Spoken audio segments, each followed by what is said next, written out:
চলতি টি-20 বিশ্বকাপে এখন অবধি একমাত্র অপরাজিত দল ভারত।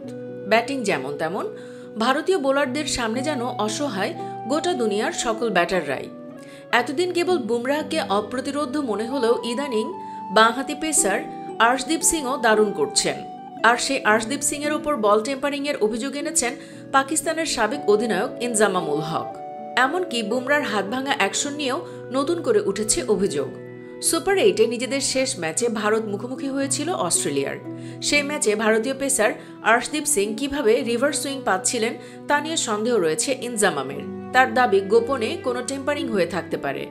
ইনজামাম বলেন, 15তম ওভারে আর্শদীপ সিং রিভার্স সুইং পাচ্ছিল। বলটা তুলনামূলক নতুন ছিল, রিভার্সকে একটু আগেই পাচ্ছিল না।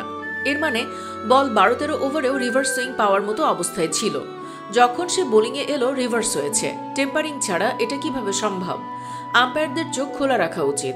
শুধু ইনজামামই নয়, একসময় তার সতীর্থ সেলিম মালিকও একই সুর তুলেছেন। সেই একই অনুষ্ঠানে সেলিম মালিক বলেন, দেখো ইনজামাম, আমি এটা সবসময়ই বলি, কিছু দলের ক্ষেত্রে চোখ বন্ধ করে রাখা হয়, আর ভারত সেসব দলের মধ্যে একটি।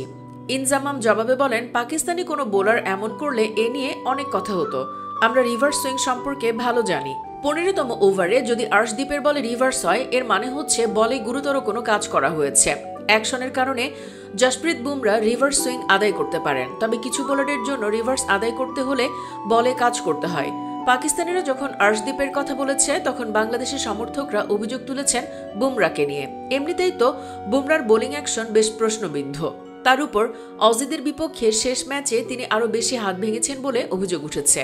কেবল অভিযোগই নয়, তার বেশ কিছু পিকও রয়েছে। অনেকেই ভিডিও বিশ্লেষণ করেও বলছেন, কেবল ভারতীয় বলেই এমন অ্যাকশনে বোলিং করতে পারছেন, না হলে এতদিনে ব্যান খেয়ে ক্যারিয়ার শেষ হয়ে যেত।